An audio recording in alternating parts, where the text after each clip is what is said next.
Hello guys, welcome back to another video over here on the Chinese Zodiac and Horoscopes. Today we're going to be doing a reading for you guys born in the year of the snake. So welcome back all my snake friends. How are we doing today? Let's find out, shall we, as we shuffle these cards up, mix them all around, turn them about, left and right, up and down. There is no left and right. That's not right, is it? I'm not taking them left and right, am I? I don't even know how that would work. I guess left to right, I don't know. But we're going up and down, that's for sure. Mixing them around, shuffling them up until we stop on the final stack, which I think we'll give it one more go and stop about there. And we're going to take that one from the bottom. We're going to take this one from the middle. We're going to take this one from the top. What have we got? Okay, not looking too optimistic here. It will be very easy for us to lose all enthusiasm for the week, seeing three negatives all in a row like that. But as I've tried to emphasize before, black isn't always an attack, white isn't always all right. It all depends on the compatibility of the card when we flip them over. First card is a monkey, not a good card for snake people. The monkey and the snake don't necessarily get on. Very low compatibility, if there is compatibility at all. The monkey is associated with doing, but when we see it in the negative, we've either done too much or we're not doing enough. And unlike the dragon and the rat, the monkey is more of a self-care card. It's what we represent with taking care of ourselves and taking things a bit easier. So in the negative like this, what we're probably looking at is a lot of snakes that are exhausted right now because they've just overdone it. Let's not forget, for the last couple of weeks, a lot of snake people have been hands-on, full-on, just kicking ass left, right and center. But it takes its toll. There is a cost to pay. Now that monkey is a doer that isn't doing because, frankly, it's too exhausted. It's too exhausted, but you need to push through. It's a matter of pride at this point. You need to push through. You need to get things done. But what you might find is that while you're doing, you have no time for anything else. Socializing and talking and stopping and pausing. These are things that you are not going to be doing. You're going to battle on through this. So you may be a little bit agitated when people come into your space. You may feel a little bit more inclined to reserve yourself and take a step back and say, you know what?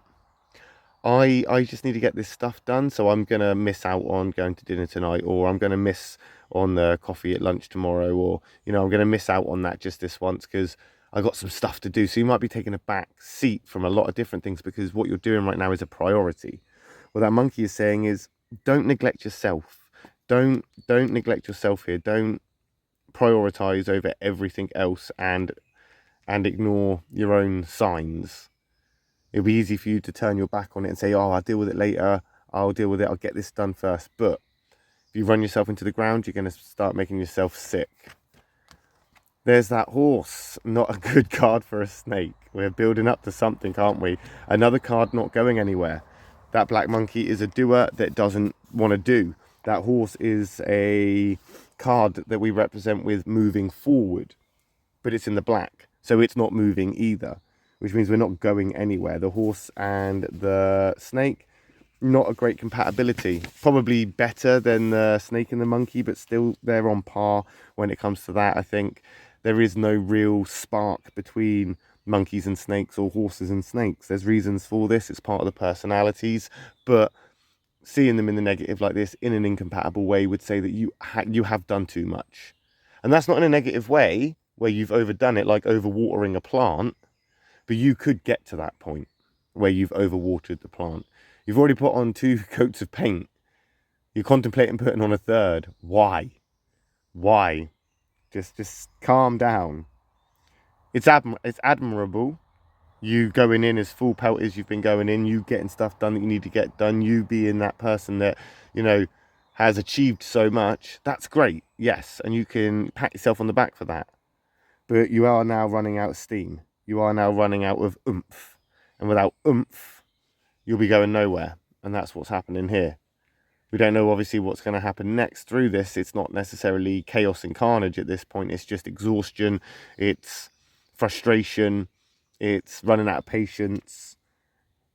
Maybe even running out of passion for it a little bit. But you're diehard now committed. You've got a list, you're going to cross off that list. What I will advise for you though is to not put anything else on that list. Complete the list, then take a break. Maybe have a little holiday, metaphorically. You don't need to go away anywhere. Just take a day off, take a week off, just take the weekend, just do something that isn't on the list for you. Don't even put on the list that you need to do it, because then you are just going to set yourself up for even more pressure. And I think this is what this is. The pressure is going to build up, and it will make you want to suppress a lot of your own frustrations with what's going on. Like when people get in the way or say, oh, come on, you deserve a break. And I'm doing it right now where I'm saying you deserve a break, take a break. But this will frustrate you because you haven't got time. You haven't got time to take a break. But it's either you take a small break now or you take a long break later. And that long break later is going to be more, as I say, punishment, because you are going to make yourself ill, you're going to make yourself tired, you're going to make yourself worn out, and you're not going to be able to function as efficiently.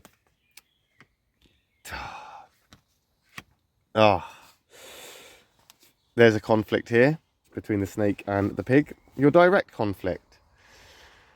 And these 3 cards in the negative go together very, very nicely, not for a snake, but for a reading that you would like to all add up and maybe just convince, be convincing. This is very convincing for me. Seeing these 3 cards, and anybody that has been following the Chinese Zodiac long enough as a snake will know that these 3 cards all together, call it coincidence, all add up to the same thing. Running yourself into the ground, exhaustion, and that will force a change. That negative pig is represented with not going anywhere. It's not just stagnant. It's still. Hasn't even got the energy to stagnate. It's not even gonna attempt to. You've come to a grinding halt, and you will, because as I say, you're gonna run yourself into that wall. And when you hit the wall, it's gonna hurt. And I can see that it's not gonna end too well for those that are egotistically thinking that they can get it done, or they are too proud to take a break. You do need to take a breather, and soon. That pig is going to bring in some change, and that change is not going to agree with you. It's going to be uncomfortable. It's going to be unfortunate. These 3 cards all together they're not doing anything. They're not moving. They're not going anywhere. And that's because you have done so much. And again, you deserve the pat on the back. You deserve a round of applause. Nobody's going to condemn you for all the things you've achieved. But if you keep pushing yourself too much, all those achievements are just going to ruin you, and you're not going to achieve anything after that. You'll be too put off by the whole experience. Because that's the thing, you see. When we achieve things, when we cross things off that list, it gives us that sense of achievement. It pushes us forward. It motivates us. It inspires us. It gets us wanting to do more. And this is no offense intended, but snake people are not doer people. You have your limits. Some of you snakes will be more adapted to it than others, but overdoing things, it's going to put too much pressure on you, and it is going to eventually be your downfall, as much of it as an achievement as it is. You have constructed everything from the ground up. Putting in the skylights and the windows, that can wait. That can wait. You deserve some time for you to do what you need to do to recuperate and recover. Otherwise, you are going to be no good to anybody. And it doesn't matter how many things you put on that list, you won't be going anywhere. Because you're not appreciating what you've done. And you need time to do that. You need time to appreciate what it is that you've already achieved. And we'll find out how you get on with that next week, won't we? When we come back and do another reading for you guys born in the year of the snake. My next reading will be for those born in the year of the horse.